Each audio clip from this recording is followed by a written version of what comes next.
Buenas tardes. Hoy iniciaremos la segunda sesión del módulo 3 del curso de Reglamento de Inscripciones de Registro de Predio. Los temas a tratar el día de hoy son transferencia por división, partición, adjudicación, expropiación, transferencia por aporte y transferencia por reducción de capital.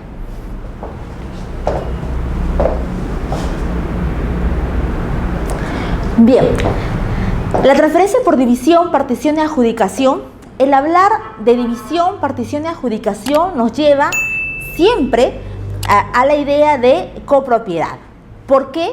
Porque precisamente la división y partición es la forma por excelencia de extinguir la copropiedad existente respecto de un predio.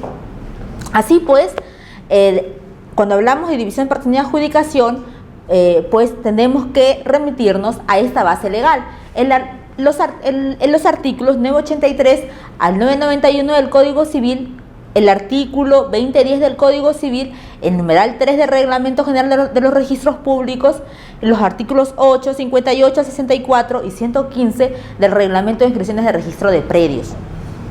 Bien, entonces, como les decía, el hablar de división y partición y adjudicación siempre nos lleva a la idea de copropiedad, porque la división y partición da mérito a la extinción de la copropiedad. Entonces, empezaremos hablando sobre la copropiedad. ¿Qué es la copropiedad? La copropiedad es un derecho real. Es un derecho real que se da cuando varios sujetos son propietarios de un mismo predio. Es decir, existen varios titulares del derecho de propiedad respecto de un mismo predio. Estas personas, estos copropietarios, tienen dos facetas, se puede decir, o dos tipos de derechos. Un derecho individual, que es el referido a la cuota ideal, al porcentaje de acciones y derechos que tienen respecto de todo el predio, y otro derecho colectivo, ¿no?, que es el que tienen pues todos los copropietarios en conjunto, de manera colectiva, respecto del predio. Entonces, el hablar del derecho de copropiedad, de la copropiedad, pues nos lleva en primer lugar al hecho de que deben de existir varios propietarios del bien común. Y el segundo elemento sería que esos copropietarios tienen dos tipos de derecho: uno individual, que es el referido a la cuota, a la cuota de participación, al porcentaje de acciones y derechos, y otro de derecho colectivo, que es el que ejercen en conjunto con los demás condóminos respecto del bien común, del bien sujeto a copropiedad. Como les decía, pues de acuerdo al artículo 992 del Código Civil, existen varias causales de la extinción del derecho de copropiedad. Sin embargo, la principal la manera por excelencia de extinguir el derecho de copropiedad es la división y partición del bien común. Así, otra causal es la reunión de todas las cuotas partes en un solo propietario, la destrucción o pérdida del bien, la enajenación del bien a un tercero y la pérdida de derecho de propiedad de los copropietarios. Entonces, pero lo que nos interesa en la clase de hoy es la división y partición del bien común. Bien, la división y partición del bien común está definida en el artículo 983 del Código Civil, el cual nos señala que por la división y partición permutan los condóminos, los copropietarios, a efectos de que su cuota ideal, ¿no?, abstracta respecto de todo el bien, deje de serlo y se materialice en una parte material del bien común.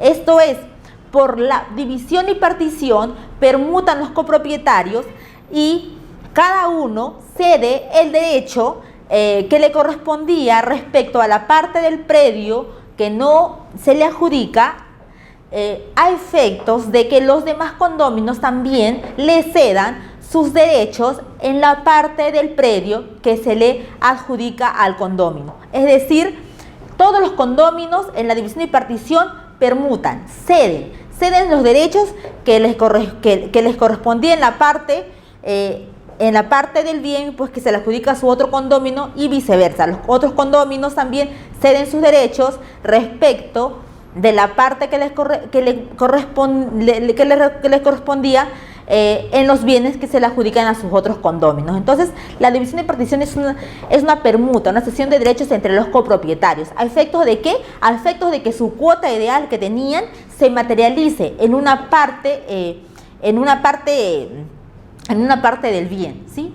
Es decir, después de la división y partición, cada copropietario o ex copropietario ya no va a ser propietario de una cuota ideal respecto de todo el bien, sino que va a ser propietario, único propietario exclusivo de la parte que se le adjudique, ¿sí?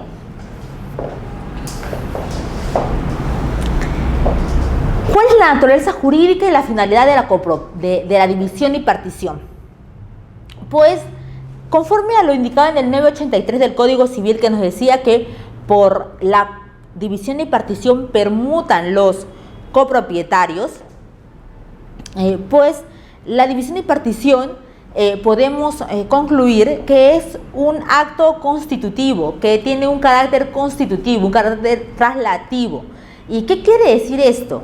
Quiere decir que en mérito a la división y partición, los condóminos van a adquirir la propiedad de una parte determinada del predio. Es decir, es por este acto jurídico, por la división y partición del bien, que los condóminos van a ser propietarios de una parte determinada del bien. Antes de que se realice esta división y partición, no eran propietarios de una parte determinada del bien común, sino que eran copropietarios de todo, de todo el bien común, en el porcentaje pues que le correspondía de acuerdo a la cuota ideal, pues, ¿no?, que había adquirido, ¿sí? Entonces, eso quiere decir que la división y partición tiene carácter constitutivo. En pocas palabras, quiere decir que a raíz de la división y partición, como consecuencia de la división y partición, pues los condóminos van a ser propietarios de una parte material del predio. Bueno, como consecuencia de esta división y partición también, pues obviamente, como explicaremos más adelante, el predio se va a dividir, pues, en cuántas partes acuerden los condóminos, y por ejemplo, si el predio se divide en 3 sublotes, pues, y son 3 copropietarios, por ejemplo, cada copropietario se va a adjudicar un sublote según como ellos lo acuerden en la división y partición. Como les decía, pues la división y partición del bien común se realiza con la finalidad de que las cuotas ideales que tienen respecto del bien los copropietarios dejen de serlo, para materializarse real y dimensionalmente, ¿no? Entonces, en virtud a la partición, se adjudica a favor de cada copropietario las partes concretas en que resulte dividido el bien. ¿Quiénes son las personas legitimadas para pedir la división y partición? Según el artículo 984 del Código Civil, son los copropietarios o o los acreedores de cualquiera de los condóminos o de todos los copropietarios. Entonces, los copropietarios tienen, por el solo hecho de tener el derecho de copropiedad respecto del bien común, por tener su derecho individual, su derecho, es decir, su cuota de participación respecto del bien común, tienen ya la facultad de pedir en cualquier momento la división y partición del bien, ¿sí? Tienen esa facultad. Esa facultad es inherente al derecho de copropiedad que tienen ellos, al derecho a su cuota ideal, a su derecho individual, a su cuota ideal que tienen respecto de todo el bien común, ¿sí? A ese derecho que tiene le es inherente la facultad de pedir en cualquier momento la división y partición de este bien común. En el caso de los acreedores, pues, esta facultad de pedir la división y partición del bien común les viene dada a efectos de proteger su derecho de crédito. El ordenamiento jurídico ha querido proteger el derecho de crédito de estos acreedores y de los condóminos, y por ello les da a estos acreedores la facultad de pedir la división y partición del bien común. Asimismo, cuando hablamos de la división y partición, como he señalado, pues es obligatorio que los condóminos, cuando cualquiera de ellos solicita la división y partición del bien común o un acreedor solicita la división y partición del bien común, pues otorgan esa división y partición. División y partición es obligatorio para los demás condóminos, ¿sí? Ya sea que si solo uno de ellos pide la división y partición, pues los demás condóminos están en la obligación de otorgar esa división y partición. De la misma manera, si un acreedor solicita la división y partición, pues estos condóminos están obligados a otorgar esa división y partición. Es decir, están obligados a extinguir el derecho de copropiedad. Sin embargo, pues existen dos supuestos, uno en el que se puede suspender la partición y otro también es el pacto de indivisión. Así pues, la suspensión de la partición se da por acuerdo unánime de los copropietarios, y este supuesto de suspensión de la partición implica que ya se haya iniciado las negociaciones para realizar la división y partición, es decir, ya los condóminos, es decir, la suspensión de la partición implica que ya los condóminos se hayan reunido para adoptar el acuerdo de división y partición, pero por X motivos pues acuerdan suspender ese acuerdo y postergarlo para posteriormente. Entonces, eso implica la suspensión de la partición, que ya se haya iniciado las tratativas, las negociaciones entre los condóminos para proceder a la división y partición del bien común, pero por X motivos que ellos tengan, pues la suspenden en determinado momento y no para realizarla recién posteriormente. En el caso del pacto de indivisión, pues de acuerdo al artículo 993 del Código Civil, el pacto de indivisión tiene un carácter excepcional y temporal. Por ello, el 993 del Código Civil regula un plazo máximo de 4 años por el cual se puede otorgar este pacto de indivisión. Asimismo, señala este código que si bien el pacto de indivisión se puede otorgar por un periodo de 4 años, sin embargo, este periodo puede ser renovado cuantas veces se desee. Pero pues el pacto de indivisión, como les digo, tiene carácter excepcional, su carácter es excepcional y temporal. ¿Por qué? Porque lo que realmente quiere el ordenamiento jurídico es que la copropiedad se extinga en algún momento. No se quiere que la copropiedad pues permanezca por siempre, sino que lo que se quiere es que haya una titularidad individual y exclusiva. Eso es lo que quiere el ordenamiento jurídico vigente en el régimen de copropiedad. Si leemos todos los artículos del Código Civil referidos a la copropiedad y vemos lo que dice la doctrina respecto a este derecho real de copropiedad, pues podremos advertir que nos señalan que en realidad lo que se ha querido es que el derecho de copropiedad sea temporal, que no sea perpetuo, ¿no? Por eso es que el Código Civil dice que cualquiera de los copropietarios va a poder exigir la división y partición del bien común y por ello los demás condóminos van a estar en la obligación de otorgarle esa división y partición. Y solamente pone 2 casos de excepción en los cuales pues no se va a darle división y partición, que es el caso de suspensión de la división y partición y el caso de pacto de indivisión, que puede ser solamente por 4 años y puede ser prorrogable. Pero después obviamente va a tener que realizarse de todas maneras la división y partición del bien común. Bien, ¿cuáles son las formas en las cuales puedo yo lograr la división y partición del bien común? Bueno, la primera es la división y partición convencional del bien común. Y esto es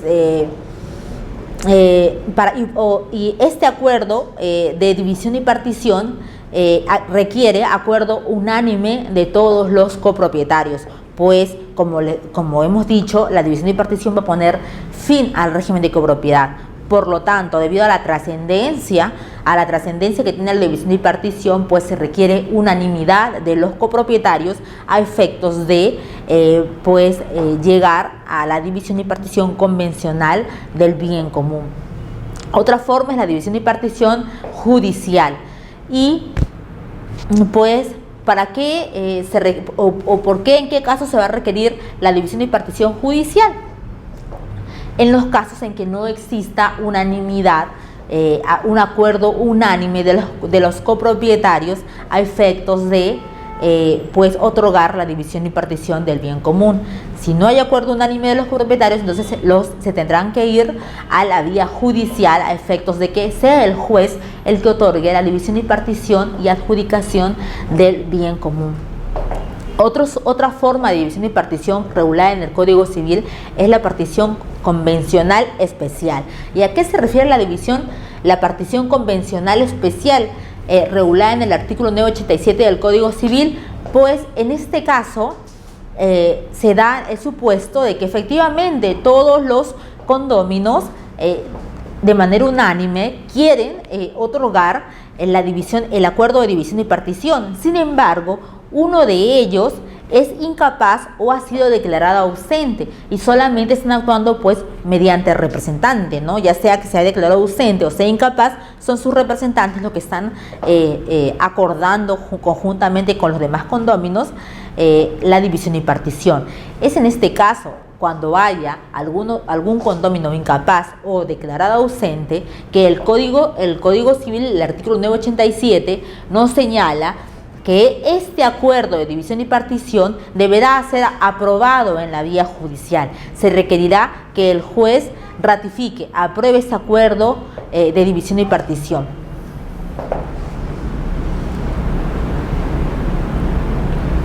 Bien, documentos que dan mérito a la inscripción de la división y partición y adjudicación.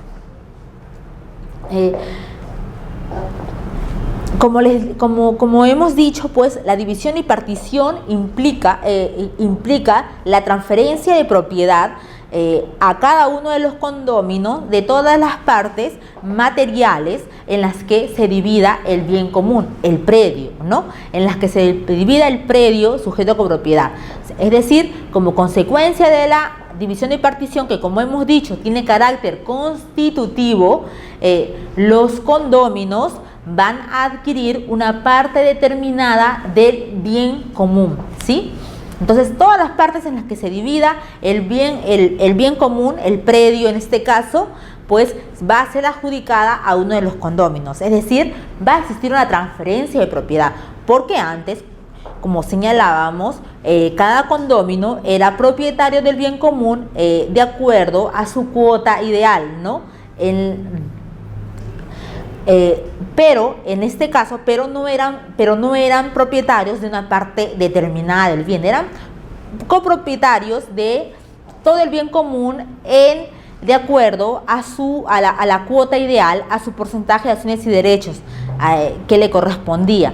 Entonces, este es el principal efecto de la división y partición, que como consecuencia de ello, los condóminos van a ser propietarios de una parte material del bien común, es decir, va a haber una transferencia de propiedad. Entonces, transferencia de propiedad que se va a tener que inscribir en el registro de predios. Y ahora, ¿qué documentos van a dar mérito a la inscripción de esta división y partición?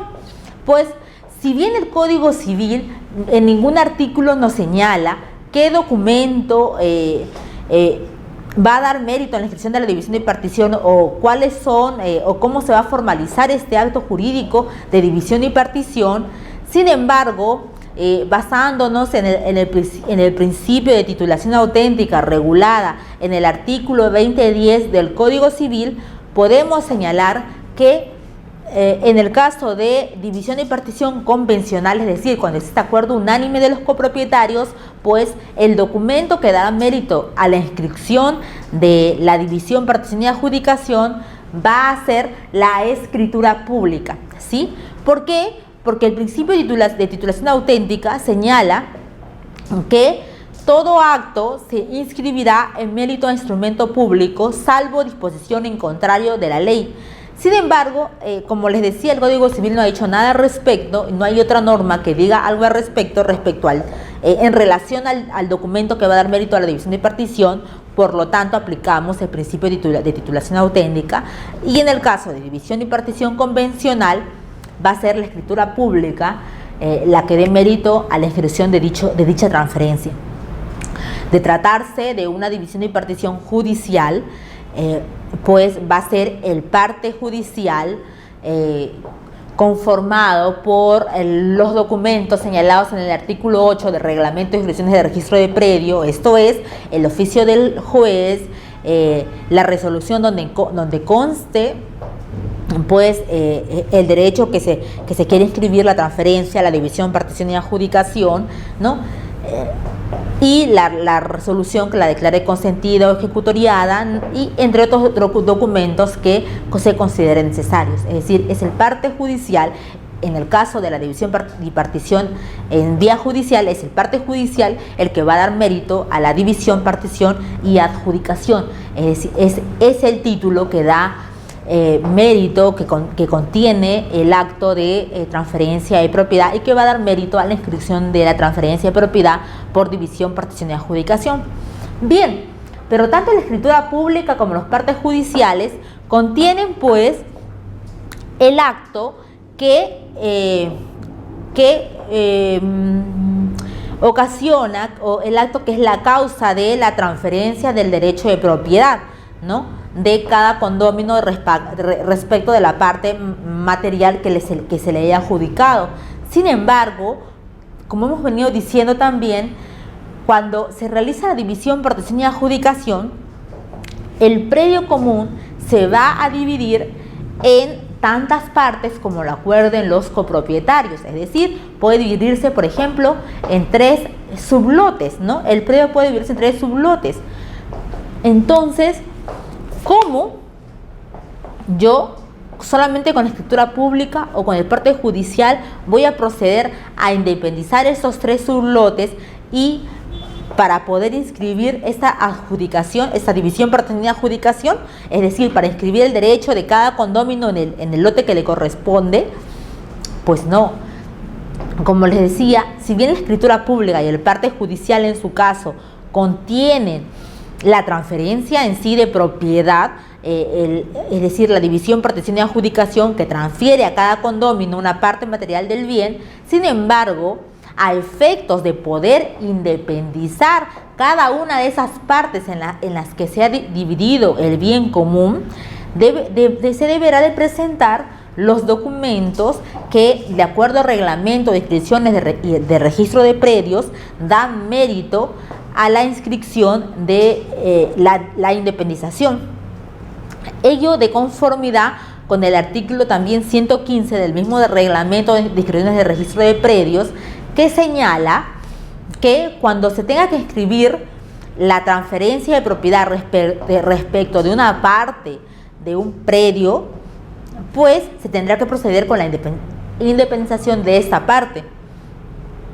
Y para ello, para independizar dicha parte que se transfiere, deberá de cumplirse o de adjuntarse los requisitos que el reglamento señala o que requiere para la inscripción de la independización de un predio. Entonces, no solo cuando queramos inscribir una división, partición y adjudicación, y por lo tanto dar por terminada una copropiedad existente, tendremos que adjuntar la escritura pública de parte judicial, y además tendremos que adjuntar la documentación que dé mérito a independizar las partes materiales que se transfieren como consecuencia de la división, partición y adjudicación.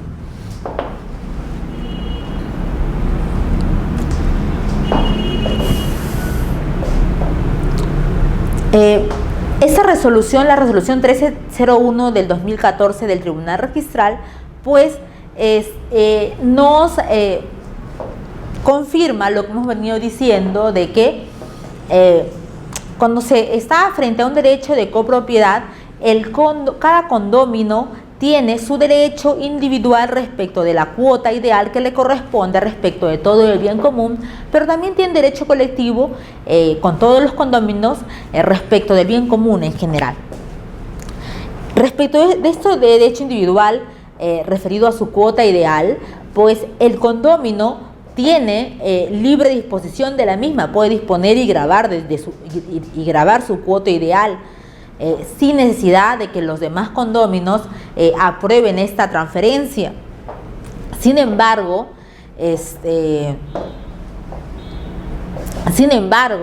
si es que los condóminos quieren transferir una parte material del predio, del bien común, pues va a ser necesaria la participación de los demás condóminos, de los demás copropietarios.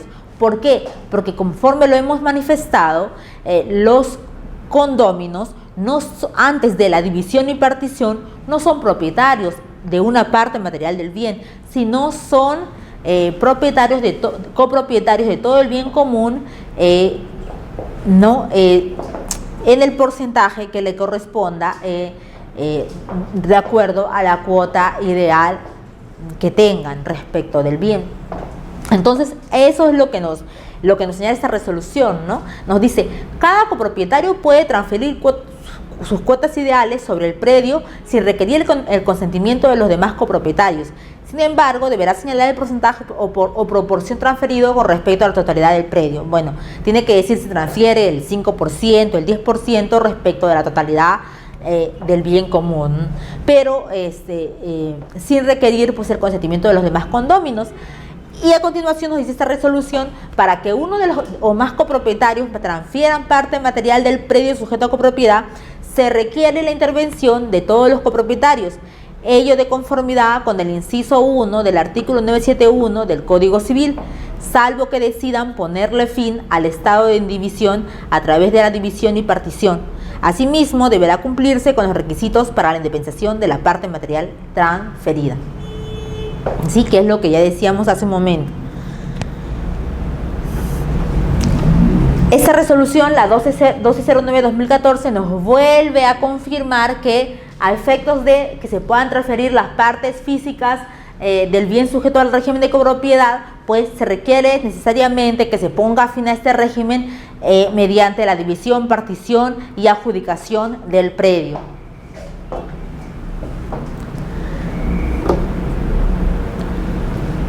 También esa resolución, la 1678-2006, nos vuelve a señalar que cuando se solicita la inscripción de la división y partición de un inmueble, debe procederse simultáneamente a la independización de cada fracción o parte material, para lo cual debe adjuntarse los requisitos establecidos en el reglamento de inscripciones del registro de predios.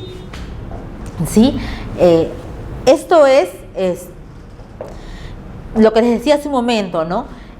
Los documentos que debemos presentar para lograr la inscripción de la transferencia de propiedad por división, partición y adjudicación de un predio sujeto a copropiedad es pues la escritura pública o el parte judicial, y además cualquiera de estos dos documentos o cualquiera de estos dos instrumentos deberán estar acompañados de la documentación técnica correspondiente, memorias, planos necesarios para independizar todas las partes en las cuales se ha dividido el predio y que son materia pues de transferencia como consecuencia de la división y partición. Entonces, aquí vale la pena recalcar que no solamente se tendrá que presentar la escritura pública o el parte judicial, sino cualquiera de estos dos documentos pues deberán estar acompañados de la documentación que da mérito a la independización del predio. Esta resolución, la de 1678-2016, nos vuelve a decir lo mismo. En una división y partición judicial, no es suficiente con presentar el parte judicial que contiene la división, partición y adjudicación del predio, sino que deberá presentarse la documentación que dé mérito a la independización de todas las partes en las que se ha dividido el predio, ¿no? y sobre las cuales pues se transfiere el derecho de propiedad correspondiente en mérito a la división, partición y adjudicación. Esta resolución, la 461/2013, nos habla también de la división y partición judicial y nos señala que en el proceso de división, partición y adjudicación judicial se tiene que emplazar a todos los condóminos, ¿sí? Porque precisamente pues se requiere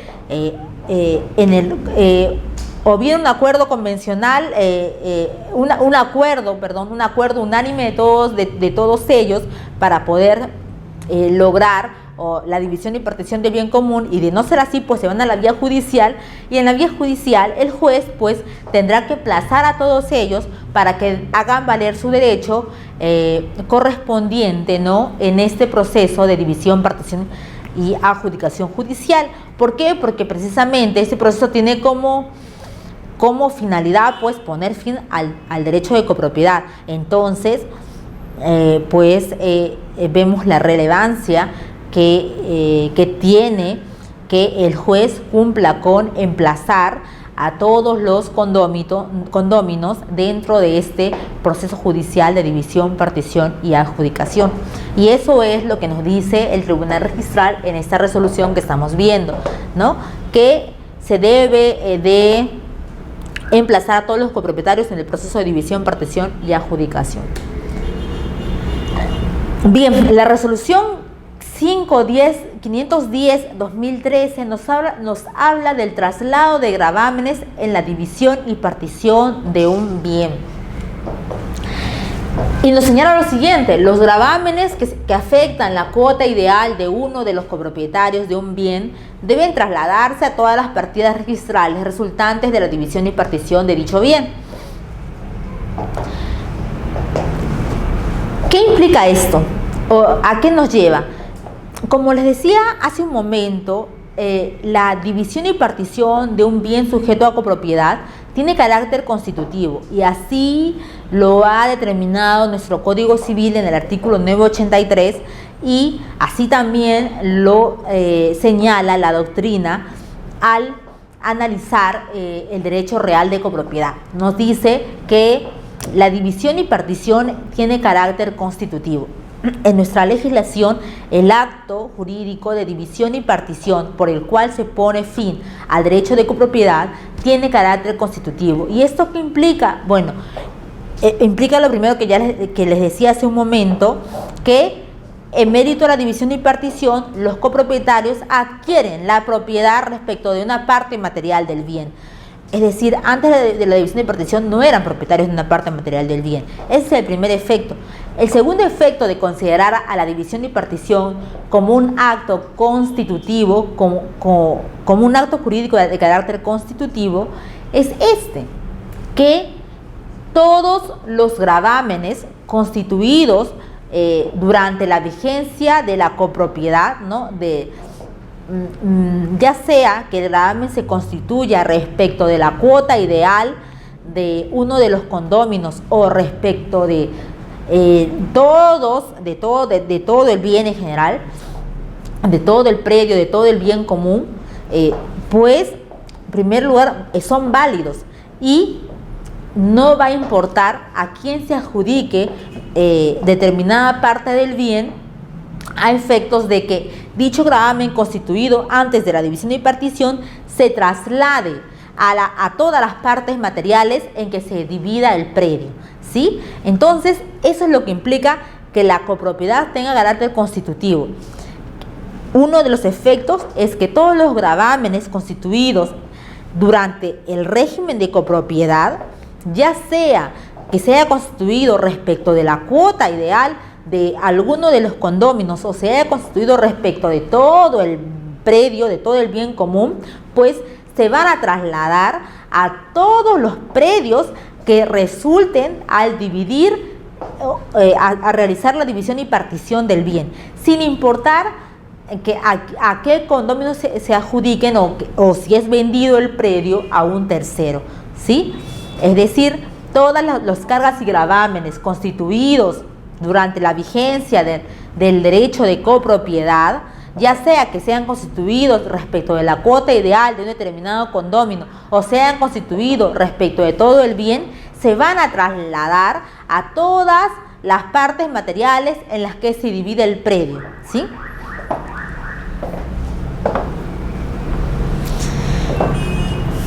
Bien, ahora pues hablaremos de la transferencia de propiedad por expropiación. La expropiación está regulada en el artículo 70 de nuestra Constitución Política, está regulada en el artículo 928 del Código Civil, en los artículos 519 al 532 del Código Procesal Civil, y asimismo actualmente la norma que regula todo el procedimiento de expropiación es el Decreto Legislativo 1192, publicado el 23 de agosto del 2015 en el Diario Oficial del Peruano. Asimismo, este Decreto Legislativo 1192 ha sido modificado el viernes pasado, el viernes 6 de enero del 2017, mediante Decreto Legislativo 1330. Asimismo, el procedimiento de inscripción de la expropiación en el registro de predios está actualmente regulado en la Directiva 009-2015 SUNAR sin número. Esta directiva, todo el contenido de esta directiva ha modificado pues tácitamente lo regulado en el artículo 113 del Reglamento de Inscripciones de Registro de Predios, que también nos habla de cuáles son los documentos que deberíamos presentar para inscribirse la expropiación de un predio. Sin embargo, actualmente es la Directiva 009-2015, SUNAR sin número, la que regula pues cuáles son los documentos que darán mérito a la inscripción de una transferencia de propiedad por expropiación. Dicho esto, ¿qué es la expropiación? La expropiación viene a ser la transferencia forzosa del derecho de propiedad privada debido a razones de seguridad nacional y necesidad pública. Esta expropiación tiene que ser aprobada por el Congreso de la República, por una ley del Congreso de la República, ¿sí? Solamente el Congreso de la República puede aprobar una expropiación, y siempre y cuando esta aprobación esté fundamentada en razones de seguridad nacional y necesidad pública. Así lo señala el artículo 70 de la Constitución Política de Perú. Y pues el Congreso de la República, si bien el Congreso de la República aprueba esta ley autoritativa de expropiación, lo hace a iniciativa del gobierno nacional, de los gobiernos regionales o de los gobiernos locales, y siempre y cuando se pague en efectivo una indemnización justa y preciada que incluya la compensación por el eventual perjuicio que pueda sufrir el propietario del bien en materia de expropiación, ¿sí? Entonces, los requisitos de la definición que acabamos de dar, podemos señalar que los requisitos para que la expropiación sea válida son los siguientes. Primero, que existan motivos de seguridad nacional o necesidad pública que conlleven a expropiar el bien. Y asimismo, estos motivos de necesidad pública o seguridad nacional deben ser expresados en una ley dada por el Congreso de la República, ¿sí? Solamente mediante una ley dada por el Congreso de la República se puede aprobar la expropiación de un bien basándose en motivos de seguridad nacional y necesidad pública. Ojo, solamente en esos dos motivos y solamente mediante una ley aprobada por el Congreso de la República. Asimismo, a efectos de que tener una expropiación válida, pues se tiene que pagar el justiprecio correspondiente al propietario del bien, materia de expropiación, ¿sí?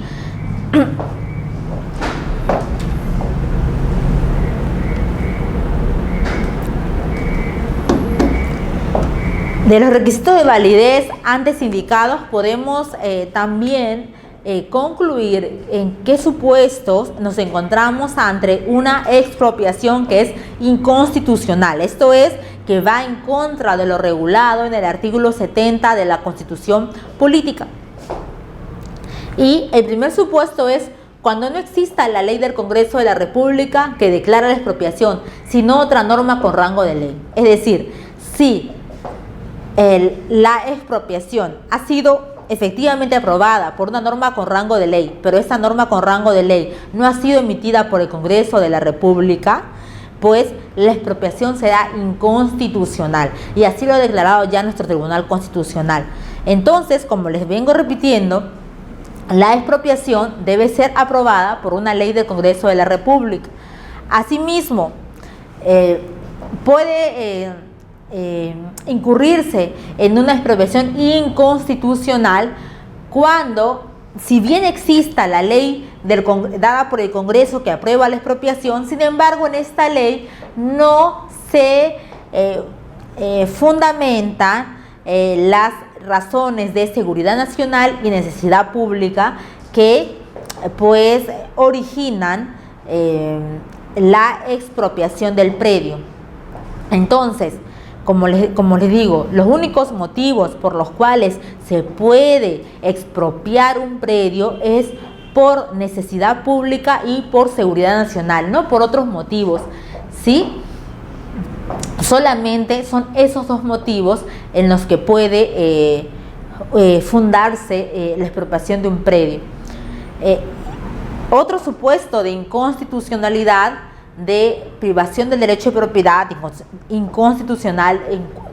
otro supuesto de inconstitucionalidad de la expropiación es el hecho de que exista la ley del Congreso de la República que señale alguno de los motivos de la expropiación contemplados en la Constitución, pero esta se produce sin indemnización. Es decir, existe la ley del Congreso de la República y ha señalado las razones de necesidad pública o seguridad nacional que fundamenta la expropiación.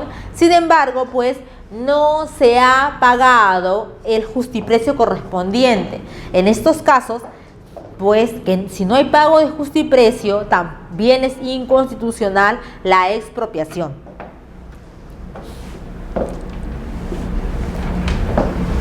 Bien, el procedimiento expropiatorio se encuentra regulado actualmente, como les decía, en el Decreto Legislativo 1192, que acaba de ser modificado el viernes 6 de enero del presente mediante Decreto Legislativo 1330. Entonces, para ponernos más o menos dentro del supuesto del procedimiento de expropiación regulado en estos decretos legislativos, debemos tener presente los siguientes conceptos.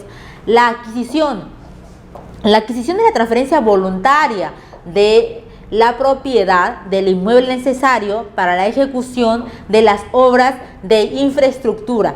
Es decir, el sujeto pasivo transfiere de manera voluntaria al sujeto activo o al beneficiario el derecho de propiedad como resultado del trato directo, es decir, de las negociaciones. ¿Quién es el beneficiario?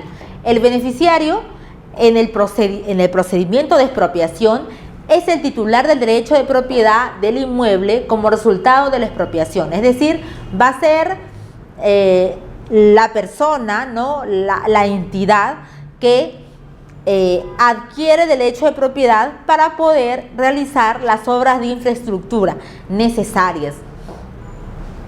El único beneficiario, es decir, y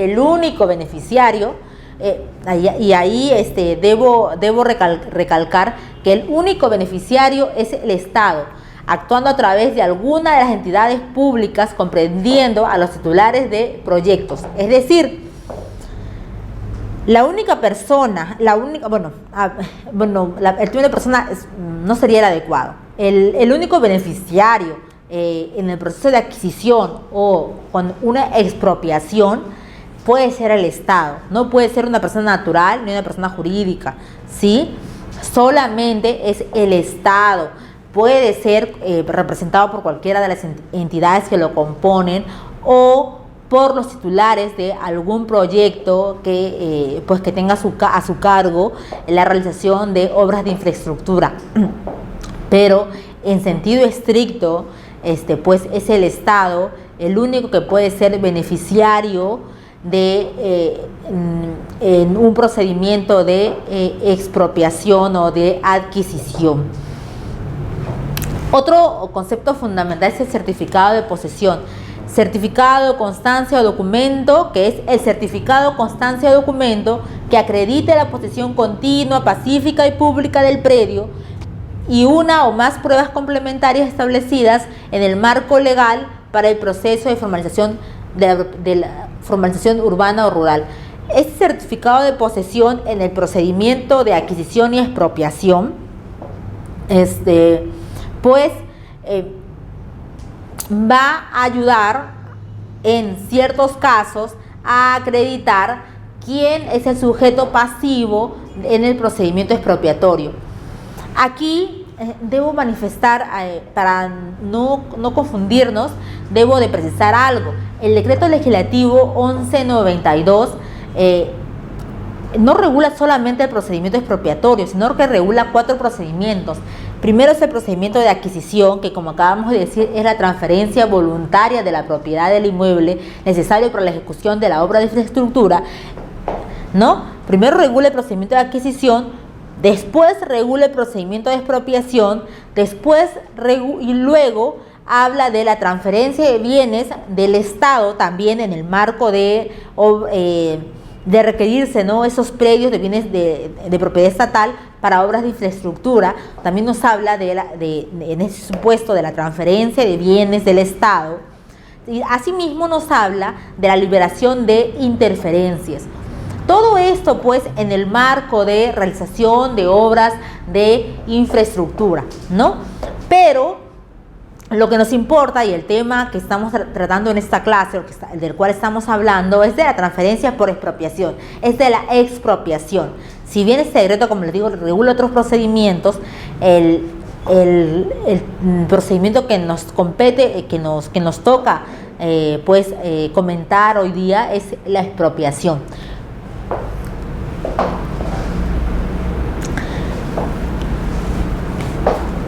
Procedimiento, más definiciones. Obras de infraestructura. Las obras de infraestructura comprenden la ejecución de proyectos de inversión pública, asociaciones público-privadas y aquellos mecanismos de promoción de la inversión privada creados o por crearse. El sujeto activo. ¿Quién es el sujeto activo? El sujeto activo es el ministerio competente del sector, el gobierno regional o el gobierno local responsable de la tramitación de los procesos de expropiación. Aquí cabe recalcar que el sujeto activo podría ser el mismo que el beneficiario, ¿sí? Podrían ser los mismos, pero también puede darse el caso que el sujeto activo, es decir, el que lleva todo el procedimiento de expropiación, sea diferente al beneficiario, ya sea porque hay un convenio entre el beneficiario, entre la entidad estatal beneficiaria de la expropiación con el sujeto activo, a efectos de que sea el sujeto activo, pues el que lleve, el que siga, el que realice todos los pasos para lograr la expropiación correspondiente. El sujeto pasivo, ¿quién es? Pues es el propietario o poseedor del inmueble sujeto de expropiación. Como bien lo decía hace un momento, el certificado de posesión, de tratarse de un poseedor, nos va a ayudar a identificar pues si efectivamente dicha persona tiene la calidad de poseedor del predio. Bien, por último, en estos conceptos, en esas definiciones generales necesarias para entender todo el procedimiento de expropiación, nos encontramos con la tasación. Como decíamos, para que exista una expropiación válida, constitucionalmente válida, pues es necesario que se pague un justiprecio al sujeto pasivo que está perdiendo su derecho de propiedad respecto de un determinado predio que es necesario para realizar obras de infraestructura, ¿no? Entonces, a efectos de que se pague este justiprecio, pues resulta necesario que se cumpla o que se haga la tasación correspondiente. ¿Y qué es la tasación? Pues es la evaluación elaborada de conformidad con lo establecido en el Reglamento Nacional de Tasaciones. Al realizar la tasación se determina, primero, el valor comercial del inmueble y segundo, una indemnización por el eventual perjuicio que incluya, en caso corresponda, el daño emergente y el lucro cesante. ¿Sí? Entonces, esa tasación es muy importante a efectos de determinar el justiprecio que se va a pagar al sujeto pasivo de la expropiación. Bien, el procedimiento expropiatorio.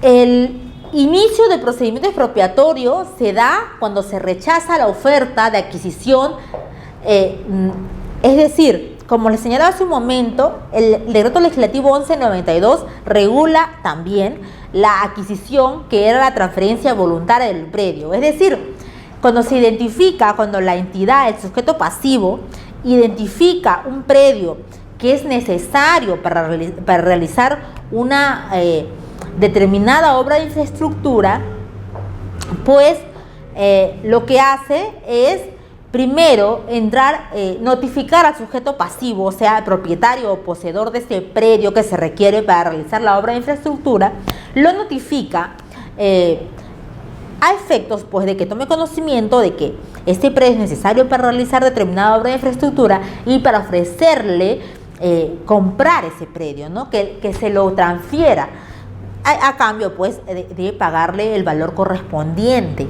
Entonces empiezan pues las negociaciones, los tratos directos entre el sujeto activo y el sujeto pasivo, a efectos de que el sujeto pasivo, de manera voluntaria, ¿no? Transfiera su predio, ¿no? Sin tener que llegar a un procedimiento expropiatorio. Y aquí cabe poner énfasis en eso. ¿Por qué? Porque actualmente, con la modificación, la modificación introducida por el artículo 1330, el decreto legislativo 1330, cuando el sujeto pasivo, pues, acuerde o esté de acuerdo con transferir de manera voluntaria el predio necesario para la obra de infraestructura, el sujeto activo le va a pagar un valor o un porcentaje del 20% adicional al valor que ya se le estaba, que se le iba a pagar, ¿no? O sea, adicionalmente al justiprecio, ¿no? Al valor que se le había dado al predio, si es que el sujeto pasivo pues acepta transferir de manera voluntaria el predio, el sujeto pasivo le va a pagar un 20% más de dicho valor. Entonces, lo que se quiere generar es precisamente que lo que los sujetos pasivos, los propietarios o los poseedores, pues de manera voluntaria, ¿no? Y a efectos de ser más viable y más rápido todo el trámite para realizar a la brevedad posible estas obras de infraestructura, pues acepten transferir de manera voluntaria sus predios, ¿no? Y no llegar pues a un procedimiento expropiatorio que de todas maneras va a conllevar más tiempo. Es por eso que conforme lo indicaba hace un momento, la expropiación, el procedimiento expropiatorio se va a iniciar siempre y cuando pues el sujeto pasivo haya rechazado la oferta que le hacía el sujeto pasivo a efectos de que le venda, ¿no? Que le transfiera de manera voluntaria su predio. Si el sujeto pasivo pues está renuente y no quiere transferir el predio, entonces pues se va a dar inicio al procedimiento expropiatorio. pero tal como lo señalaba hace un momento, para iniciar el procedimiento expropiatorio ya debe haberse expedido de manera previa la ley autoritativa de la expropiación emitida por el Congreso de la República y la misma que debe señalar las razones de necesidad pública y seguridad nacional que pues sirvan de base para la expropiación. Bien, en el plazo máximo de 15 días hábiles siguientes al rechazo de la oferta de adquisición, el sujeto activo debe expedir la norma que apruebe la ejecución de expropiación del bien inmueble y el valor de tasación. Ojo, aquí ya hablan de la norma de ejecución. La norma de ejecución de expropiación es diferente a la norma autoritativa de la expropiación que debe emitir el Congreso. ¿Sí? Una cosa es la ley autoritativa de expropiación, que únicamente puede ser emitida por el Congreso de la República, y otra diferente es la norma que apruebe ya la ejecución de la expropiación del bien inmueble y el valor de su tasación. Esta norma que aprueba la ejecución de la expropiación puede ser una resolución ministerial, un acuerdo del gobierno regional o un acuerdo acuerdo de consejo en el caso de los gobiernos locales, ¿sí? Entonces, esta norma que aprueba la ejecución de la expropiación puede ser una resolución ministerial, un acuerdo del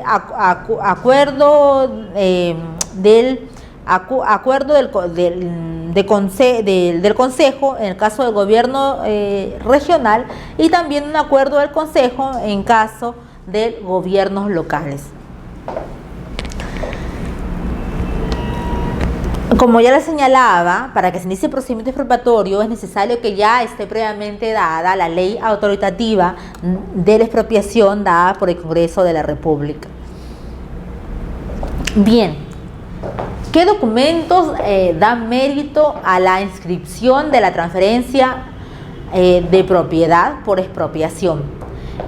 Estos requisitos de los cuales vamos a hablar ahorita, pues están regulados en la Directiva 009-2015-SUNAR sin número. ¿Y qué nos dice la directiva? Pues nos señala que a efectos de inscribir la expropiación se debe presentar una solicitud en la que se precise el número de la partida registral en la que obra inscrito el predio, los datos de identificación del sujeto activo, del sujeto pasivo y del beneficiario de la expropiación. Además, se debe presentar copia simple de la norma que aprueba la ejecución de la expropiación publicada en el peruano. Es decir, ojo, y acá lo que nos piden para lograr la inscripción de la expropiación, de la transferencia de propiedad por expropiación, es la copia simple, ojo, de la norma que apruebe la ejecución de la expropiación publicada en el peruano. No nos piden copia simple de la ley autoritativa del Congreso. Se entiende que esa ley autoritativa debe de estar para que se haya iniciado el procedimiento de expropiación. Eso ya es responsabilidad completa del sujeto activo, no del sujeto activo en el procedimiento de expropiación. En este caso, a registros públicos únicamente se presenta copia simple de la norma que aprueba la ejecución de la expropiación publicada en el peruano, ¿no? Asimismo, se presenta copia certificada por notario, funcionario competente o funcionario competente de la entidad solicitante o fedatario de la SUNAR del documento que acredite la consignación del monto del valor de la tasación a favor del sujeto pasivo. ¿Sí?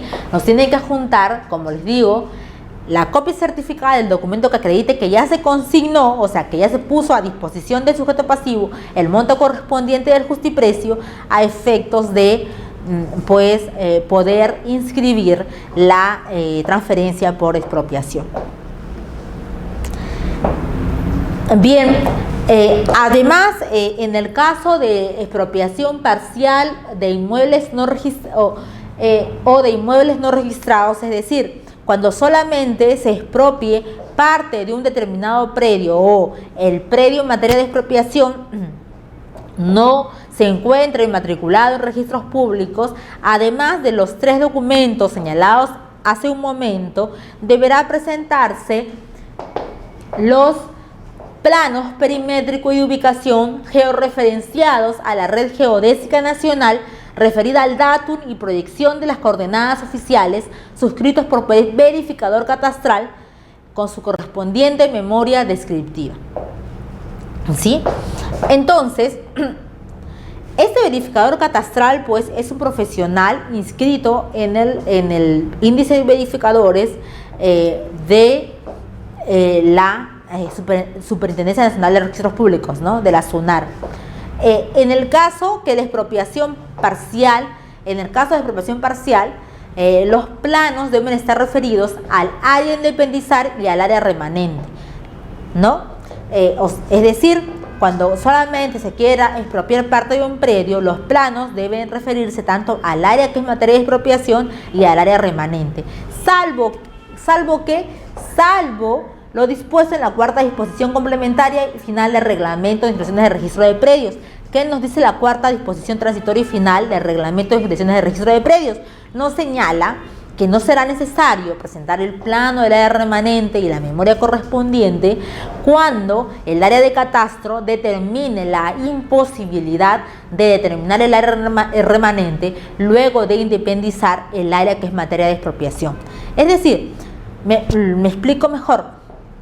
Si el área de catastro en su informe técnico dice que debido a la falta de información técnica en los archivos registrales es imposible establecer pues el área remanente del predio luego de independizar el área de materia de expropiación, entonces no se le va a exigir al usuario que presente los planos correspondientes al área remanente.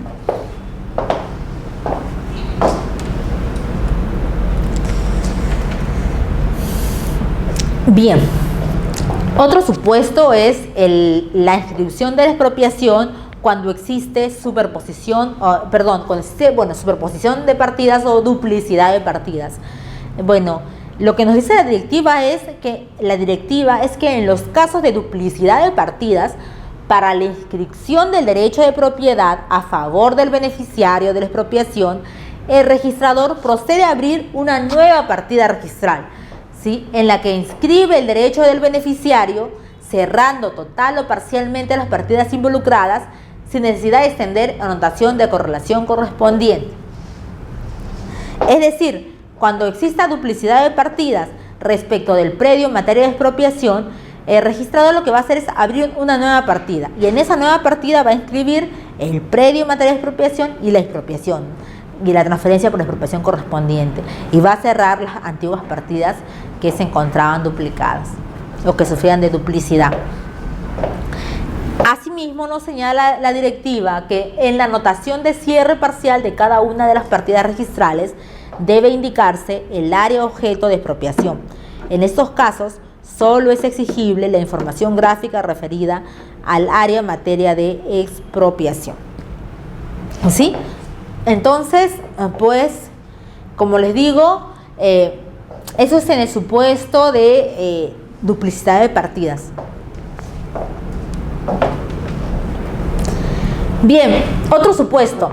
¿Qué pasa cuando nos encontramos en una expropiación que se refiere a un predio sujeto al régimen de propiedad exclusiva y propiedad común? Este régimen de propiedad exclusiva y propiedad común pues está regulado en la ley 27157 y su reglamento, el Decreto Supremo 035-2006 Vivienda. Y bueno, más o menos para darles una idea, estos predios sujetos al régimen de propiedad exclusiva y propiedad común pues son aquellos en los cuales existen secciones de propiedad exclusiva, pero también existen bienes comunes que sirven a todas esas secciones de propiedad exclusiva, ¿sí? Y así lo define la ley 27157 y su reglamento. Señala que están sujetas al régimen de propiedad exclusiva y propiedad común aquellas edificaciones en las que coexistan secciones de propiedad exclusiva y bienes y servicios comunes, ¿sí? Entonces a eso se refiere pues la directiva cuando nos habla de expropiación de predios sujetos al régimen de propiedad exclusiva y propiedad común. Quiere decir que estos regímenes están sujetos a un reglamento interno y que estos predios están sujetos a un reglamento interno y que en estos predios pues coexisten tanto zonas comunes como secciones de propiedad exclusiva y que obviamente todos estos predios están regulados o regidos por la ley 27157 y su reglamento aprobado por Decreto Supremo 035-2006, vivienda. Bien, entonces en estos supuestos, cuando estemos en casos de expropiación referida a bienes sujetos al régimen de propiedad exclusiva y propiedad común, para efectos de lograr la inscripción registral de la expropiación, deberá presentarse copia simple de la norma que apruebe la ejecución de la expropiación publicada en el peruano, constancia de consignación de pago a la Junta de Propietarios o al titular de la sección de propiedad exclusiva según corresponda. Esto es, la constancia de consignación pues deberá estar, se entiende que debe ser una copia certificada de la constancia, ¿sí? Que puede ser certificada por notario, por el funcionario competente de la entidad,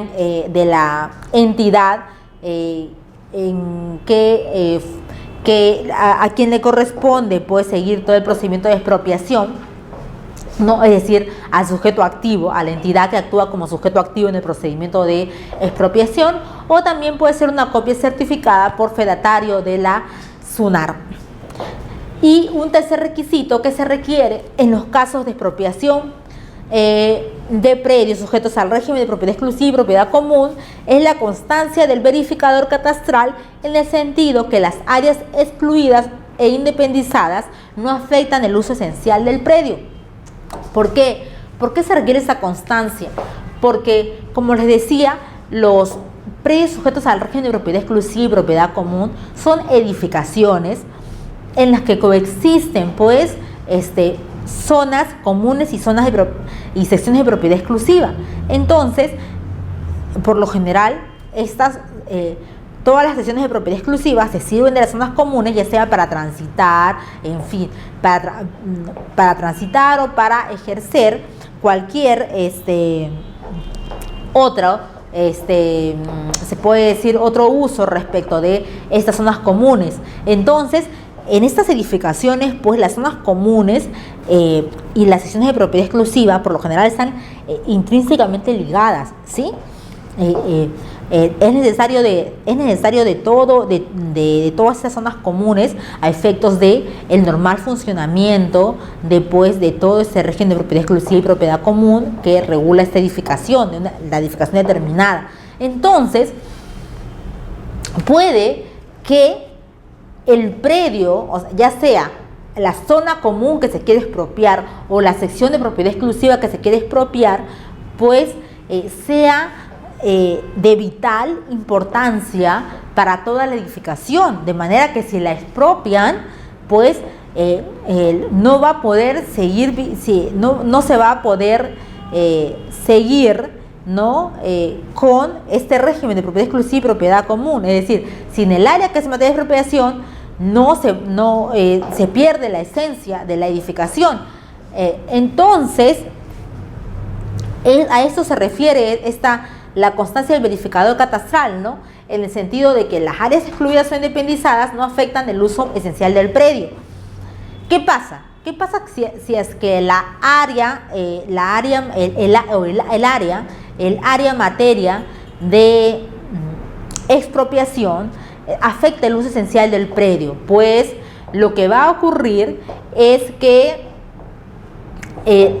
según el decreto legislativo 1192, en el caso que el área materia de expropiación sea de uso esencial de la edificación, entonces el sujeto activo va a tener que expropiar toda la edificación sujeta al régimen de propiedad exclusiva y propiedad común, y no solo una parte de ella, que es lo que querían, ¿no?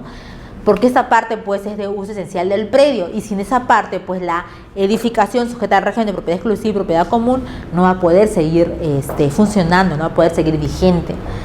Entonces esa es la importancia de la certificación catastral, de la constancia del verificador catastral, en el sentido que las áreas excluidas e independizadas no afecten el uso esencial del predio. Bien, otro aspecto importante que nos señala la directiva en materia de expropiación es que cuando se inscriba la transferencia por expropiación, el registrador procederá a levantar todas las cargas y gravámenes que contengan la partida del inmueble afectado, con excepción de aquellas referidas a patrimonio cultural de la nación o área natural protegida. ¿Sí? Entonces, inscrita la transferencia por expropiación, el registrador procederá a levantar todas las cargas y gravámenes que contengan la partida del inmueble afectado, con excepción de aquellas referidas a patrimonio cultural de la nación o área natural protegida. Solamente estas de acá no van a ser mantenidas y no van a ser canceladas. Todas las demás, como consecuencia de la expropiación, van a ser canceladas al momento de escribir la transferencia correspondiente. Bien, transferencia por aporte. Cuando hablamos de transferencia por aporte, pues necesariamente estamos hablando de sociedades, de empresas individuales de responsabilidad limitada y de cooperativas, como veremos a continuación. ¿Por qué?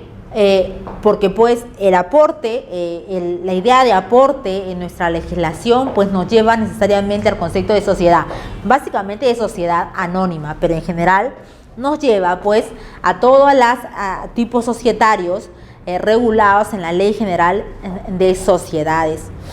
Y así, para hablar de transferencia por aporte, pues debemos remitirnos a la siguiente base legal: el artículo 22 al 30 y el 74 al 81 de la Ley General de Sociedades, el artículo 35 del Reglamento de Inscripciones de Registro de Sociedades y el artículo 109 del Reglamento de Inscripciones de Registro de Predios. Pero como les digo, hablar de transferencia de aporte es necesariamente hablar de sociedades, y por eso vamos a dar algunos conceptos previos. Vamos a hablar de algunos conceptos previos a efectos de poder entender en qué consiste esa transferencia por aporte, y poder entender también por qué se requiere pues tales documentos para lograr la inscripción de una transferencia por aporte. Aquí debo precisar que el artículo 109 del Reglamento de Inscripciones de Registro de Predios habla no solamente de la transferencia por aporte, sino también habla de la transferencia por aporte, habla de la transferencia por aumento de capital, o habla y habla de transferencia como consecuencia del pago de dividendos pasivos o de pago de dividendos pasivos, ¿no? El pago de los aportes en sí. Bien, ¿qué es la sociedad? La sociedad pues viene a ser una asociación de personas naturales o jurídicas reunidas por un contrato plurilateral, en virtud del cual nace un sujeto de derecho distinto a las personas naturales o jurídicas que se reunieron para formar dicho sujeto de derecho. O sea, es una persona jurídica diferente a los accionistas. Eso lo señala pues Osvaldo Hunskop Eusebio en su manual de derecho societario. Bien, otro concepto necesario a efectos de entender el tema que estamos abordando es el de aportes. Y el artículo 22 del reglamento de la Ley General de Sociedades señala que cada socio está obligado frente a la sociedad por lo que se haya comprometido a aportar al capital, pudiendo ser aportes dinerarios o no dinerarios. Por el aporte se transfiere la propiedad del bien a la sociedad, salvo que se estipule que se hace a otro título, en cuyo caso la sociedad adquiere solo el derecho transferido a su favor. ¿Sí? Entonces, a efectos, aquí debemos recalcar algo, a efectos de que se constituya una sociedad, necesariamente tiene que existir un capital social, y este capital social se forma con los aportes de los accionistas, con los aportes a los cuales se comprometen los accionistas. Estos aportes, ¿no?, al capital de la sociedad, pues son aportes dinerarios o no dinerarios. Entonces, debemos tener bien en cuenta esos dos conceptos, sociedad y aportes, ¿no? La sociedad, que es la reunión de personas naturales o jurídicas con la intención de formar un sujeto de derecho diferente a ellos y con fines lucrativos. Y debemos tener presente que para que se constituya esa sociedad, pues es necesario que todos los accionistas aporten, ¿no?, den un aporte al capital, porque sin capital social no se puede constituir una sociedad. Bien, ahora hablando de la constitución de la sociedad en sí, conforme lo regula el artículo 5 de la Ley General de Sociedades, la sociedad se constituye por escritura pública en la que está contenido el pacto social. Asimismo, debe precisarse que este pacto social incluye al estatuto. Más adelante vamos a ver cuál es el contenido del pacto social y cuál es el contenido del estatuto. Pero aquí queremos que nos quede claro que la constitución de la sociedad se da mediante escritura pública. Y precisamente es esta escritura pública la que va a dar mérito a la inscripción de la transferencia de propiedad por aporte. Asimismo, debemos señalar que existen dos formas de constituir una sociedad: la constitución simultánea de una sociedad, que es aplicable para todos los tipos societarios, y la constitución sucesiva o por oferta a terceros, que solamente se le aplica a la sociedad anónima. ¿Sí? Entonces son dos formas de constituir una sociedad: constitución simultánea y constitución sucesiva o por oferta a terceros.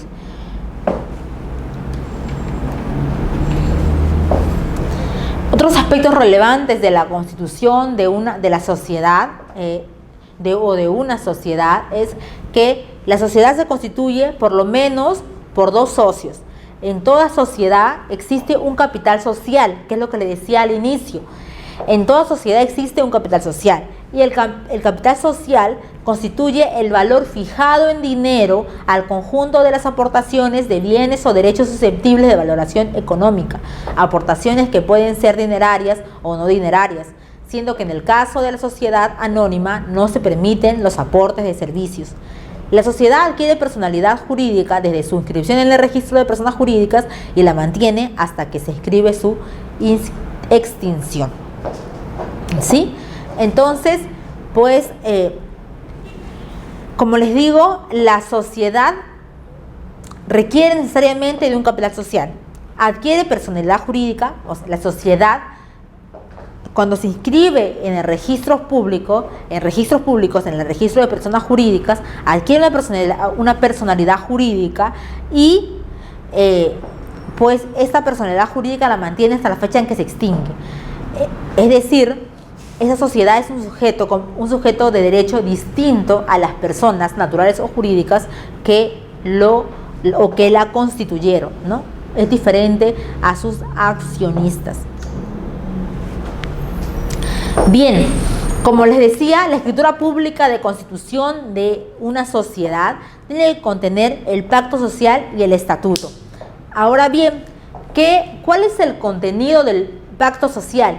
El artículo 54 de la Ley General de las Sociedades nos señala lo siguiente: el pacto social debe contener la identificación de los fundadores, si es persona natural o jurídica. Si es persona natural, se tiene que indicar su nombre, domicilio, estado civil y nombre del cónyuge en caso de ser casado. Si es persona jurídica, su denominación o razón social, el lugar de su constitución, su domicilio, el nombre de quien la representa y el comprobante que acredite la representación. Y también, por supuesto, acá debe señalarse que debe indicarse de ser persona jurídica la partida registral en la cual consta inscrita. Asimismo, el pacto social contiene la manifestación de voluntad de los accionistas de constituir la sociedad anónima o la sociedad en general. Sin esta manifestación en el pacto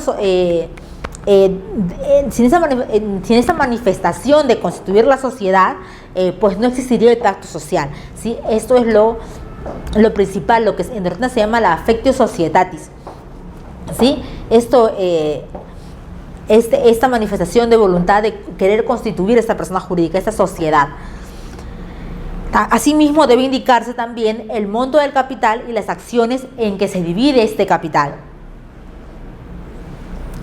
Debe indicarse también la forma como se paga el capital y el aporte de cada accionista en dinero o en otros bienes o derechos. En el caso de ser bienes no dinerarios, debe pues presentarse el informe de valorización correspondiente, con lo cual pues queda establecido el compromiso patrimonial que cada socio asume al constituir la sociedad.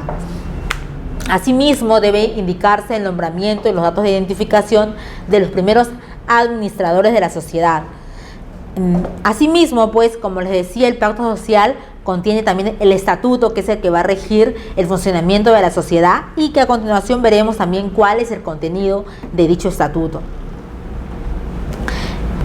El contenido del estatuto está regulado en el artículo 55 de la Ley General de Sociedades. ¿Y qué nos indica? Pues nos indica que el estatuto debe contener la denominación o razón social de la sociedad, cumpliéndose al efecto con los requisitos del artículo 9 y 50 de la Ley General de Sociedades. Esto es que, de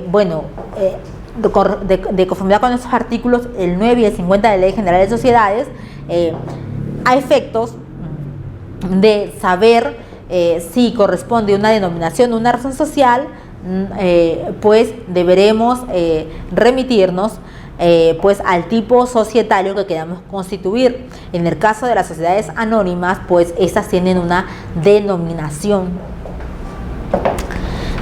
Asimismo, el estatuto contiene la descripción del objeto social, el mismo que debe ser redactado o precisado con mucha claridad, ¿no? Asimismo, en el estatuto se debe consignar el domicilio de la sociedad, siendo suficiente con señalar una determinada circunscripción territorial. Además, debe indicarse el plazo de duración de la sociedad, el cual puede ser determinado o indeterminado.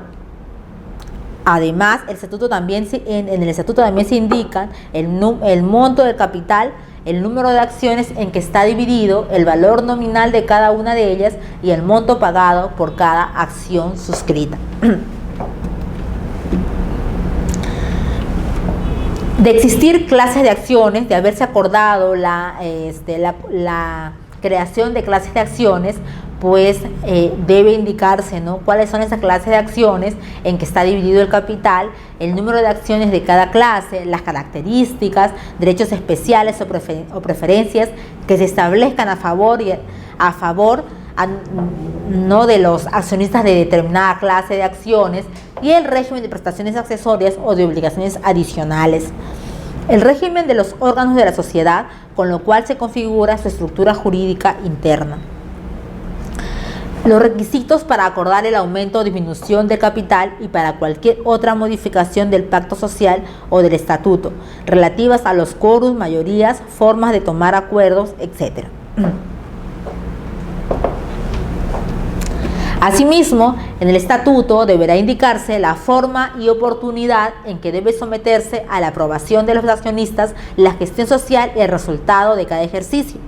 Las normas para la distribución de las utilidades, el régimen para la disolución y liquidación de la sociedad, Y adicionalmente el estatuto puede contener convenios o pactos lícitos que se estimen convenientes para la organización de la sociedad y los convenios societarios entre accionistas que los obliguen entre sí y para con la sociedad.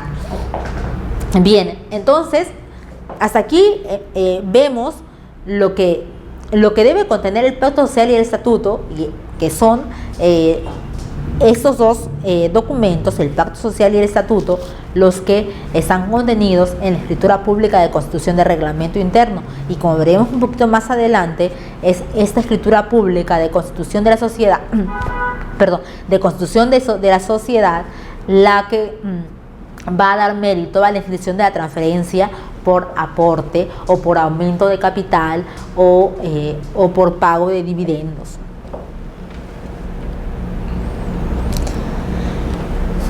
Bien, el aumento de capital. Como decíamos hace un momento, toda sociedad tiene un capital social. Este capital social es una cifra, se puede decir fija, ¿no? Es una cifra fija y que es, como se señala en doctrina, este capital social es el respaldo que tienen los acreedores ¿no? respecto de sus deudas. Es este capital social también el que delimita la responsabilidad, ¿no? de los socios en las sociedades anónimas. Sí, porque los socios únicamente responderán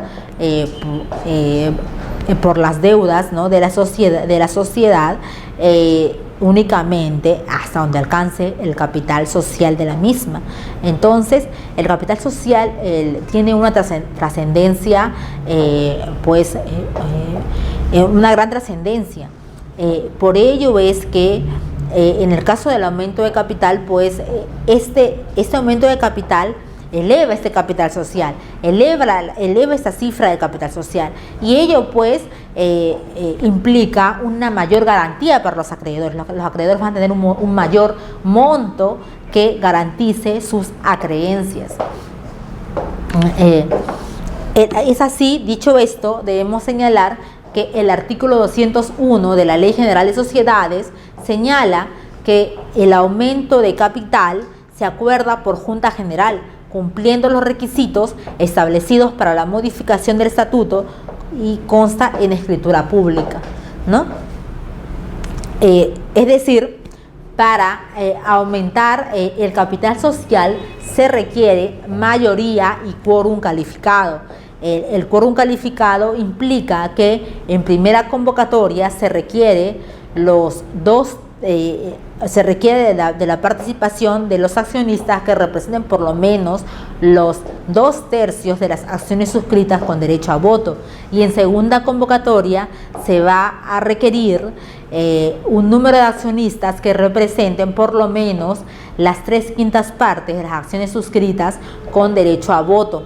Asimismo, también se requiere una determinada mayoría a efectos de adoptar el acuerdo por aumento de capital, y esto es que para adoptar el acuerdo de aumento de capital se va a requerir que este acuerdo sea adoptado por los accionistas que representen cuando menos la mayoría absoluta de las acciones emitidas con derecho a voto emitidas por la sociedad. Asimismo, hay varias modalidades o causas por las cuales se produce un aumento de capital. Sin embargo, pues en lo que nos atañe el día de hoy, pues nos importa lo que es el aumento de capital debido a nuevos aportes, ¿sí? Entonces, el artículo 202 de la Ley General de Sociedades es el que nos habla de que una de las modalidades del aumento de capital es el hecho de que se produzcan nuevos aportes.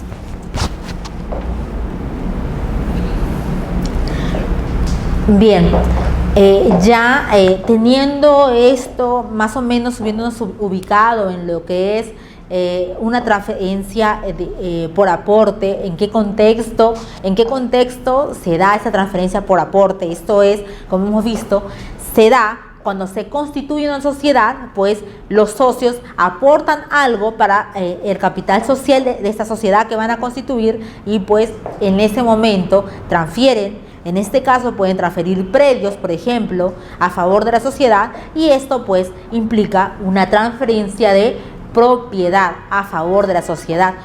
Y esa transferencia de propiedad tiene que escribirse en el registro de predios. Asimismo, vemos también que el aumento de capital por nuevos aportes también va a implicar una transferencia de propiedad a favor de la sociedad, y en este caso pues podría ser un predio, ¿no? O también se va a ver la transferencia por aporte cuando se da el pago del capital suscrito. Aquí debemos precisar que cuando se constituye una sociedad, por lo menos debe estar pagado el 25% del capital suscrito, ¿sí? Entonces puede haber una parte, un porcentaje del capital que no está pagado y que se va a pagar luego de haberse constituido la sociedad. Entonces, cuando se pagan esos aportes, ya sea se pagan este capital suscrito, que se puede pagar pues con el aporte de un predio, por ejemplo. Entonces, al aportarse ese predio para pagar el capital suscrito, pues también se va a producir una transferencia de propiedad.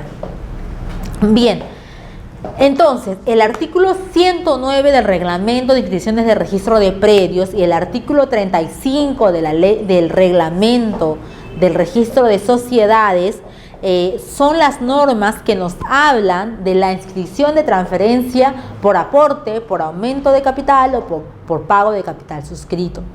¿Y qué nos dicen? Pues nos señalan esos artículos que efectivamente la transferencia, la inscripción de la transferencia se va a dar en virtud a la escritura pública de constitución de la sociedad, o la escritura pública de aumento de capital, o la escritura pública en la que conste el pago del capital suscrito. Entonces, además, si bien tenemos claro que es la escritura pública el documento que va a dar mérito a la inscripción de esta transferencia, estos artículos también nos señalan cómo se va a realizar la inscripción y qué registrador va a ser el competente. ¿Por qué digo qué registrador va a ser el competente? Porque se pueden dar dos supuestos: que el predio que es materia de transferencia a la sociedad, ¿no?, ya sea por aporte, ¿no?, por constitución de la sociedad o por aumento de capital, este predio se encuentra inscrito en una zona registral diferente a la zona registral del domicilio de la sociedad. En este caso, pues si el predio se encuentra en una zona registral, o el predio se encuentra inscrito, se encuentra ubicado en una zona registral diferente a la del domicilio de la sociedad, primero deberá inscribirse la transferencia de propiedad en el registro de predios y posteriormente se va a inscribir la constitución de la sociedad, o el aumento de capital o el pago del capital suscrito. Sí, pero el otro supuesto es que el predio, materia de aporte, pues esté inscrito en la misma oficina registral del domicilio de la sociedad. En este caso, el registrador que inscribe la constitución de la sociedad o el aumento de capital o el pago del capital suscrito también va a inscribir la transferencia en el registro de predios. Es decir, es el registrador de personas jurídicas el que va a inscribir esta constitución, este aumento de capital, y a la vez va a inscribir también la transferencia de propiedad en el registro de predios. Eso es lo que nos dicen los artículos antes indicados. Asimismo, el artículo 109 del reglamento de inscripciones de registro de predios nos señala que todo lo que estamos hablando de constitución constitución de sociedad, transferencia por aporte, por constitución de sociedad, por aumento de capital o por pago de capital suscrito, es aplicable también a las empresas individuales de responsabilidad limitada, a la EIRL.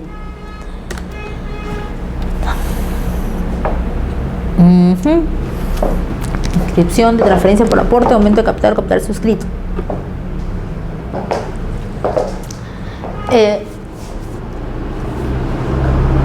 En el caso de constitución de sociedades, empresas individuales de responsabilidad limitada y cooperativas, como veremos un poco más adelante, en los que se pague mediante aporte de predios, en los que se pague el capital suscrito mediante aporte de predios, deberá presentarse, como les decía, parte notarial de la escritura pública que contenga inserto el pacto social, el estatuto, la declaración de voluntad de transferir el bien a la sociedad o la empresa por el socio o el titular aportante con los datos de identificación del predio. ¿Sí? Es decir, como ya les venía diciendo, la escritura pública de constitución de la sociedad pues debe contener el pacto social, el estatuto, debe también contener pues la voluntad del titular del predio de transferir, de aportar el bien a la sociedad, se debe identificar adecuadamente al predio y pues también se debe valorizar el mismo, ¿no? En el caso de aumento de capital, en la escritura pública se tiene que insertar además el acta de asamblea de junta de propietarios en la cual se adoptó el acuerdo de aumento de capital. Asimismo, debe estar debidamente identificado el predio y pues al igual que en la Constitución debe manifestarse, el propietario del predio debe manifestar su voluntad de transferir en aporte el bien a la sociedad, ¿sí? Lo mismo se aplica para la empresa individual de responsabilidad limitada.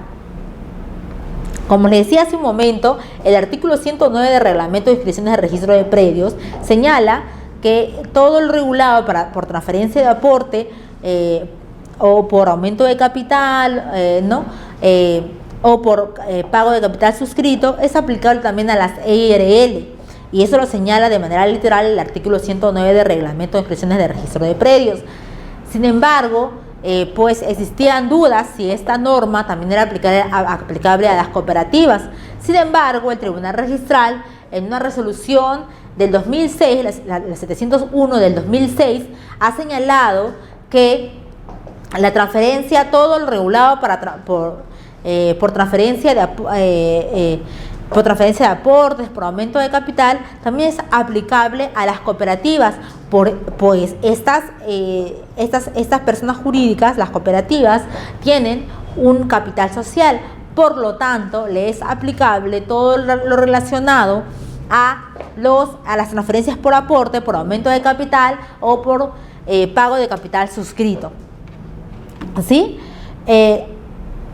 Como les decía, el artículo 109 del Reglamento de Inscripciones de Registro de Predios es aplicable a las cooperativas, a las cuales se les aplican las disposiciones de la Ley de Sociedades de conformidad con lo establecido en el artículo 106 de la Ley General de Cooperativas, pues tratándose de personas jurídicas que cuentan con capital como parte de su patrimonio, les corresponde acreditar el pago del mismo.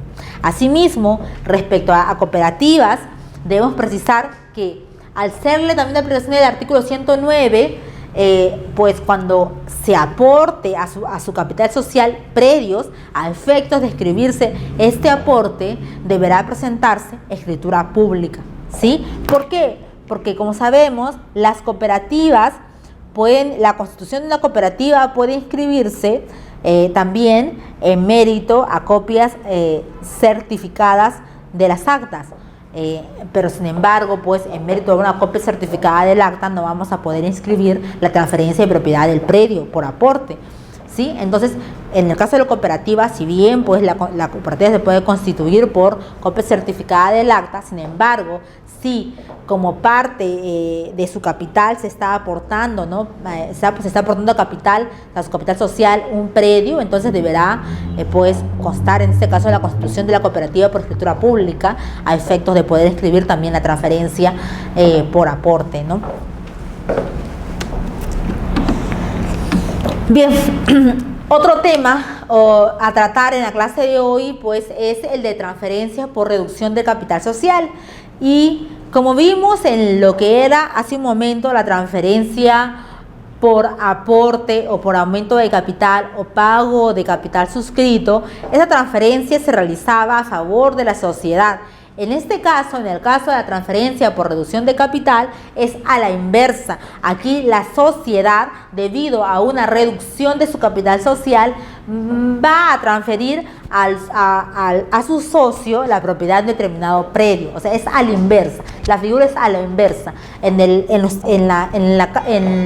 Cuando hablábamos de transferencia por aporte, por aumento de capital, por pago de capital suscrito, se transfería a favor de la sociedad. En el caso de transferencia por reducción de capital, es al revés. La sociedad, debido o como consecuencia de la reducción de capital, transfiere a favor de su socio un determinado predio.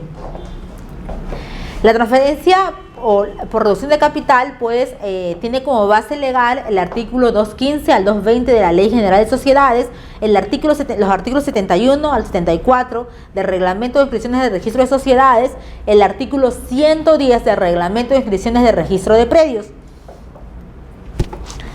Así pues, la reducción de capital implica una disminución del monto de activos que respaldan las deudas de la sociedad. Es decir, a diferencia del aumento de capital del cual hablábamos hace un momento y que decíamos que todo aumento de capital pues implica un aumento del capital social y por lo tanto hay una mayor garantía para los acreedores de la sociedad. Sin embargo, en la reducción de capital, por el contrario, implica una reducción de este capital social y por lo tanto también implica una menor garantía para las deudas de los acreedores de la sociedad. Así pues, el artículo 215 de la Ley General de Sociedades señala que la reducción de capital se acuerda en Junta General, ¿no? Es la Junta General de Accionistas la que toma el acuerdo de reducción de capital, cumpliendo con los requisitos para la modificación del estatuto. Es decir, para acordar una reducción del capital se debe convocar a la Junta General y necesariamente se requiere un quórum calificado. Esto es, en primera convocatoria se va a requerir que asistan por lo menos propietarios que representen los 2/3 de las acciones suscritas con derecho a voto. Y en segunda convocatoria, pues se va a requerir que la asistencia de por lo menos, ¿no? Para que se inicie la asamblea, se va a requerir por lo menos la asistencia de accionistas que representen las 3/5 partes de las acciones suscritas con derecho a voto. Y asimismo, para adoptar el acuerdo de reducción de capital, se va a requerir una mayoría absoluta de las acciones suscritas con derecho a voto y que hayan sido emitidas por la sociedad.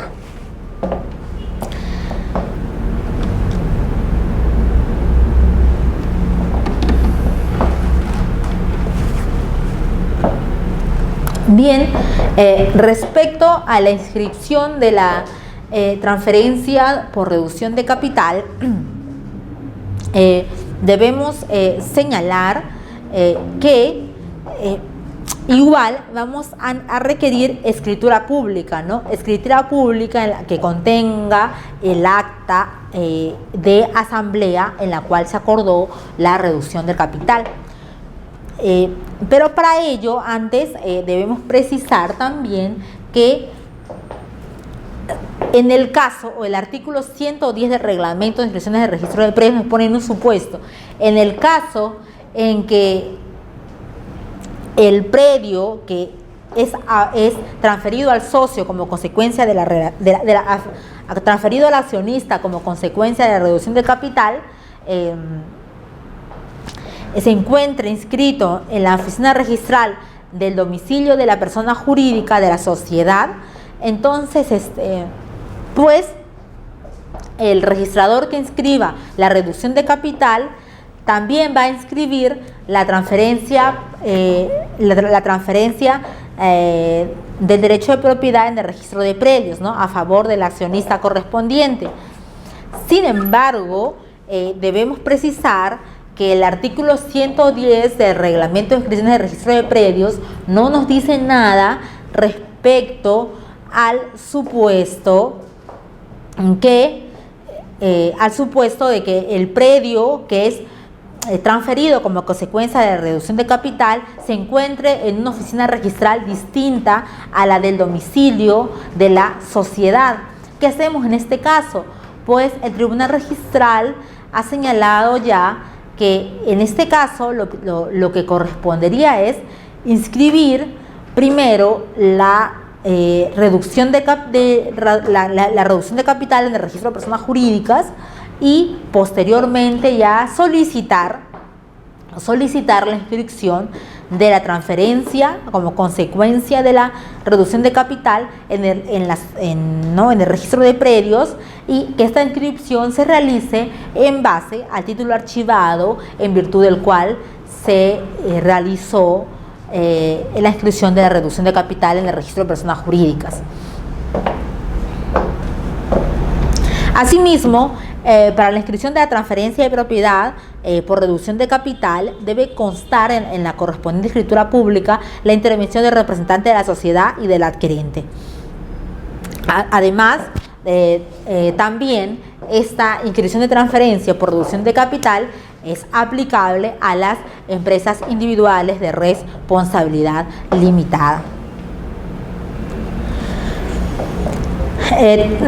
Tal como les decía hace un momento, en el caso de la reducción de capital, la transferencia de propiedad se va a realizar en mérito de escritura pública que debe de contener el acta de asamblea de accionistas en la cual se acordó la reducción de capital. Y conforme señala el artículo 71 de la Ley General de Sociedades, el acta donde consta el acuerdo de reducción debe indicar lo siguiente: el importe y la modalidad de reducción, los recursos con cargo a los cuales se efectúa y el procedimiento mediante el cual se realiza, el número de acciones amortizadas, su clase y, cuando corresponda, el nuevo valor nominal de las acciones. El nuevo texto del artículo o artículos pertinentes del capital social. Además, de conformidad con el artículo 72 del Reglamento de Registro de Sociedades, deberá presentarse al registro las publicaciones del aviso de reducción y la certificación del gerente de la que la sociedad no ha sido emplazada judicialmente por los acreedores oponiéndose a la reducción. ¿Qué pasa? Que como les decía hace un momento, la reducción de capital implica una disminución del capital social, por ende implica que hay una menor garantía para los acreedores. Es por ello que esta reducción de capital puede perjudicar a los acreedores, podría perjudicar a los acreedores, podría afectar sus créditos. Por ello es que la Ley General de Sociedades, ante un acuerdo de reducción de capital, le da el derecho a los acreedores de poder oponerse. ¿Sí? Le da el derecho de poder oponerse. Y pues para esto, la Ley General de Sociedades señala que es obligatorio publicar el acuerdo de reducción de capital, y a partir de la última publicación realizada, los acreedores van a tener 30 días hábiles para formular una oposición. La oposición correspondiente. Entonces, pues, eso es lo que nos habla el artículo 72 del Reglamento de Inscripciones de Registro de Sociedades, ¿no? Nos señala que a efectos de inscribir la reducción de capital, también deberá presentarse al registro pues las publicaciones realizadas las preocupaciones realizadas respecto del acuerdo de reducción de capital y además una certificación del gerente general de que la sociedad no ha sido emplazada judicialmente por los acreedores oponiéndose a la reducción. Gracias por su atención. Con esto hemos concluido la segunda sesión y será hasta la próxima clase. Gracias.